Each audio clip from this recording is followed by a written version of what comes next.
Bismillahirrahmanirrahim. Today our topic of discussion is Bayer-Villiger rearrangement. In Bayer-Villiger rearrangement, ketone react with per acid in the presence of acid catalyst to form an ester. So the definition or the statement of Bayer-Villiger rearrangement is the rearrangement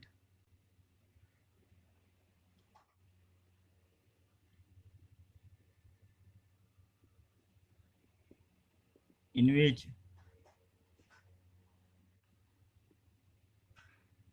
ketone reacts with per acid in the presence of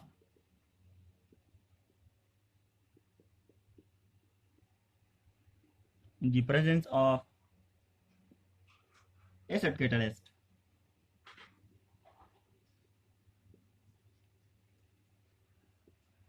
In the presence of acid catalyst to form an ester.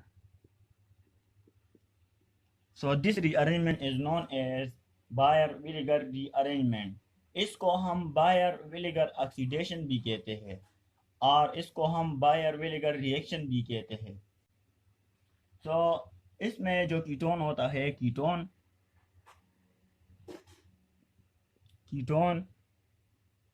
पर acid के साथ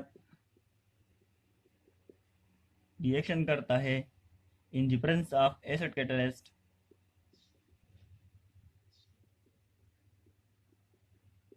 और ये हमें क्या देता है, ester.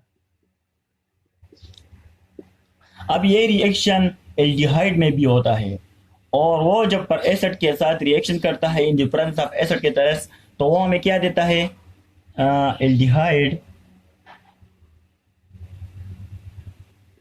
Aldehyde जब पर एसिड के साथ रिएक्शन करता है तो वो हमें कार्बोक्सिलिक एसिड देता है।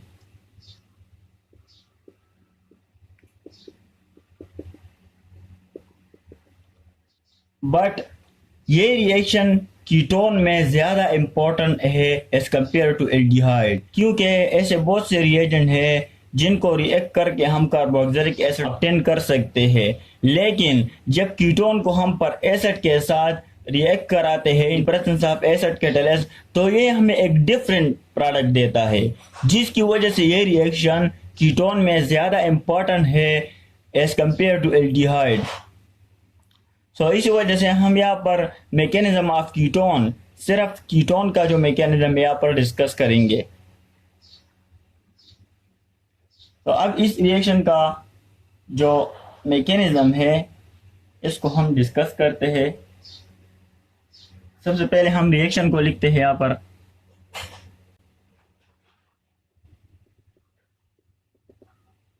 रिएक्शन क्या है, RCOR अरेश। इसको जब हम पर एसिड के साथ रिएक्ट कराते हैं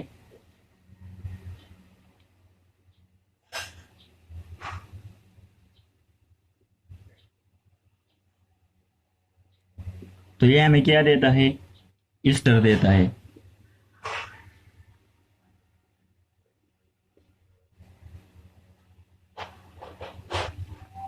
This compound is known as ketone पर एसिड और ये एस्टर है। This reaction will proceed in the presence of acidic condition। अब इस रिएक्शन का जो मैकेनिज्म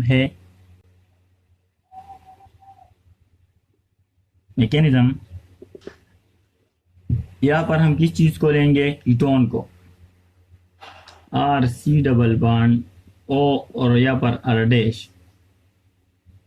इसकी रिएक्शन हम एसिडिक कंडीशन में कराएंगे तो ये हाइड्रोजन इस ऑक्सीजन के लॉन पेयर के साथ बॉन्ड बनाएगा।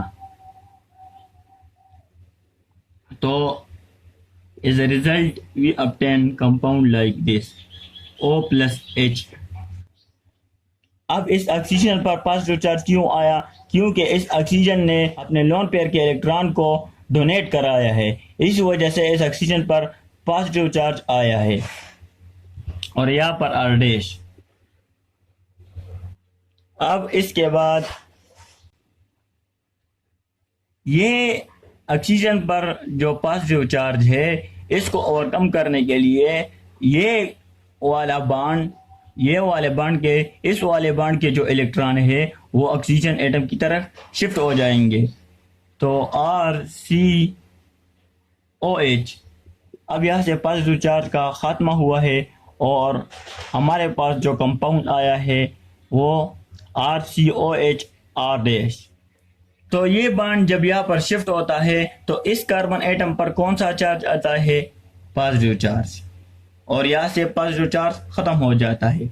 अब यहाँ पर एसिड को हम रिएक्ट कराएंगे, R C double bond OH, ये पर एसिड है। अब इसको हम यहाँ पर रिएक्ट कराएंगे तो ये पॉजिटिव चार्ज वाला पोर्शन है और ये नेगेटिव चार्ज वाला पोर्शन है। तो ये नेगेटिव चार्ज वाला पोर्शन इस कार्बन एटम पर अटैक करेगा, क्योंकि इस कार्बन एटम पर पॉजिटिव चार्ज है और यहाँ पर नेगेटिव चार्ज है। तो RCOH और यहाँ पर R डैश, ये तो सेम हुआ। अब ये वाला जो स्पीशी है इसको हम यहाँ पर अटैच कराएंगे। तो OC डबल बॉन्ड और यहाँ पर R स्टेरिक, इसको हम यहाँ पर स्टेरिक का नाम देते हैं। तो ये वाला कंपाउंड हमारे साथ ऑब्टेन हुआ है। अब नेक्स्ट स्टेप में ये वाला जो अल्किल ग्रुप है, ये इस ऑक्सीजन एटम पर इसकी रीअरेंजमेंट हम करेंगे। तो ये वाला अल्किल ग्रुप जो है वो ऑक्सीजन एटम की तरफ शिफ्ट होगा। जब ये ऑक्सीजन एटम की तरफ शिफ्ट हो जाता है तो ये वाला बॉन्ड इस ऑक्सीजन एटम की तरफ ब्रेक हो जाता है, तो इस पर नेगेटिव चार्ज आ जाता है और ये अल्किल ग्रुप इस ऑक्सीजन एटम के साथ अटैच हो जाता है। तो इस कार्बन एटम पर कौन सा चार्ज आता है? फिर जब ये अल्किल ग्रुप यहाँ पर शिफ्ट हो जाते हैं तो इस कार्बन एटम पर पॉजिटिव चार्ज आ जाता है, कार्बन प्लस OH और यहाँ पर OR। जब ये अल्किल ग्रुप यहाँ पर शिफ्ट हो जाते हैं तो यहाँ पर OR और यहाँ पर R डैश, यहाँ पर R डैश। और इसके साथ साथ इसको हम प्रोटोनेटेड ईस्टर कहते हैं, इसको हम प्रोटोनेटेड ईस्टर कहते हैं। और इसके साथ साथ हमारे साथ कार्बोक्सिलेट आयन भी ऑब्टेन हो जाता है। तो O minus single bond carbon double bond oxygen और यहाँ पर R डैश, इसको हम क्या कहते हैं? इसको हम कार्बोक्सिलेट आयन कहते हैं, carboxylate ion. So in the next step, the protonated ester lost H plus ion। तो अब अगर ये हमारे साथ प्रोटोनेटेड ईस्टर है,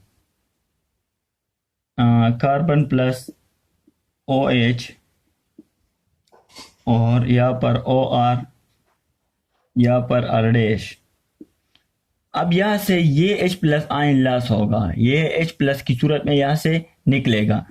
तो इस ऑक्सीजन पर नेगेटिव चार्ज और ये अपने इस नेगेटिव चार्ज के इलेक्ट्रॉन को, ये अपने इलेक्ट्रॉन डेंसिटी को इस कार्बन एटम की तरफ शिफ्ट कराएगा। तो इस कार्बन और इस ऑक्सीजन एटम के दरमियान डबल बॉन्ड बन जाता है।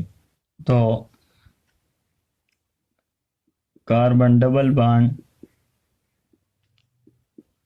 इसको हम क्या कहते हैं? इसको हम एस्टर कहते हैं। और जो कार्बोक्सिलेट आयन हमारे साथ बना था O minus carbon double bond और यहाँ पर R स्टेरिक, यहाँ से जो H प्लस आयन निकला है वो आकर इस ऑक्सीजन एटम के साथ अटैच हो जाएगा, HO कार्बन डबल बॉन्ड और यहाँ पर R स्टेरिक, इसको हम कार्बोक्सिलिक एसिड कहते हैं, इसको हम क्या कहते हैं? कार्बोक्सिलिक एसिड कहते हैं। यहाँ पर ऑक्सीजन एटम है। So this is all about Bayer-Villiger rearrangement. Okay, thanks.